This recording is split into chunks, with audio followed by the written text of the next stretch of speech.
और भाइयों, जो कांग्रेस पार्टी है ये धीरे धीरे स्वार्थों में, ये बीजेपी के खिलाफ नहीं, ये देश के ही खिलाफ होती जा रही। बीजेपी के खिलाफ हो कोई दिक्कत नहीं, लेकिन ये व्यवहार में भारत के खिलाफ होती जा रही।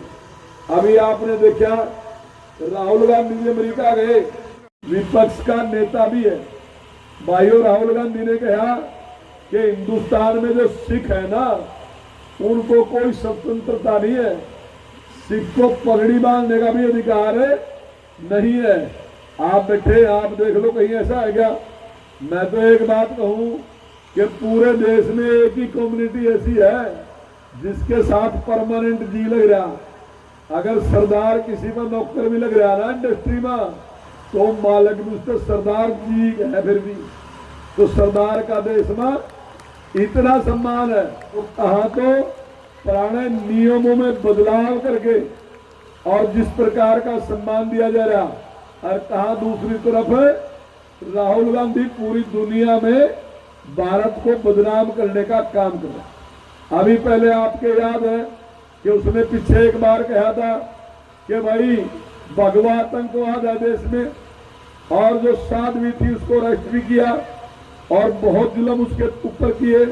स्वामी सीमानंद को अरेस्ट किया और एक कर्नल उनको अरेस्ट किया, और उन्होंने पूरे देश के हिंदू समाज को बदनाम करने का काम किया। भाइयों, आज आप गूगल पर चेक कर सका, गूगल एक ऐसी चीज है, भले ही आपने इतिहास पढ़ा हो ना पढ़ा हो, लेकिन वो आपको सारी बातें बता देगा। पिछले 5000 साल के इतिहास में हिंदुस्तान का कोई ऐसा राजा नहीं, ना हिंदू, ना सिख, ना जैन, ना बौद्ध, कोई ऐसा नहीं है जिस पे आरोप लगा सका कि उसने किसी संप्रदाय के मासूम लोगों के ऊपर अत्याचार किया हो, कोई ऐसा आदेश दिया हो कि जाओ इनके गढ़ काट दो या इनके घरों को जड़ा दो। लेकिन भाइयों, ऐसे मुस्लिम शासक 50 इतिहास में मिल जाएंगे कि जिन्होंने ऐसे आदेश दिए। और एक अहमद शाह अब्दाली ऐसा शासक भी रहा जिसने एक आदेश पारित किया कि जो कि सरदार का सिर काट कर लेकर आवागा, सरकार उसको इनाम देगी, और इनाम भी निश्चित कर दिया। लेकिन उसको वहां आतंकवाद दिख रहा, उसने वहां आतंकवाद दिख रहा जो सारी सृष्टि में ही परमात्मा का दर्शन करता है। भाइयों, आज तक हम इसने पप्पू समझ रहे थे, ये पप्पू सप्पू कुछ नहीं है, ये बहुत खतरनाक आदमी है, नक्सलाइट है, 100% नक्सलाइट है। ये देश को तोड़ना चाहता है और पूरी दुनिया में हिंदू को बदनाम करना चाहता है। आपने पार्लियामेंट में देखा होगा, इसने कहा हिंदू हिंदू हिंदू, ये उग्र है, उग्र है, उग्र है, हिंसक है, हिंसक है, हिंसक है। क्यों भाई हम हिंसक हैं? किस पर हिंसा करी हमने? कोई ऐसी जानकारी है तो उसको दे तो सही। और भाइयों, किस प्रकार से जब सर्जिकल स्ट्राइक किया, इसने हमारी सेना के ऊपर सवाल उठा दिया कि भाई करया भी कि नहीं करया। और जब जेएनयू में वो जो देश विरोधी तत्व थे वो नारे लगा रहे थे, भारत तेरे टुकड़े होंगे, इंशाअल्लाह इंशाअल्लाह, जो जाएगा उनके लोग सेल्फी खिंचवा रहा था और उनको सपोर्ट कर रहा था। और भाइयों, आज से 5 साल पहले लगातार आप देख लो, इस आदमी ने पूरे देश में व्यवस्था फैलाने का काम किया। इसने कहा भाई कोई सा बटन दाब दो पर कमल के फूल का ही दबागा। ये छोटी बात नहीं, बहुत खतरनाक बात है।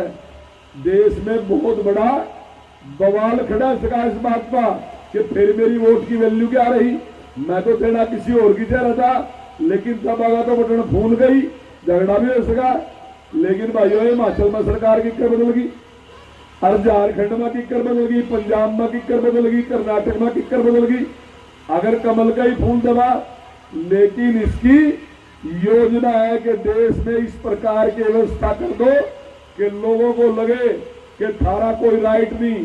जो सुप्रीम कोर्ट चलागा वो मोदी जी के सामने चलागा, जो मशीन चलागी वह भी के सामने चलागी, थारे पास कोई राइट नहीं है।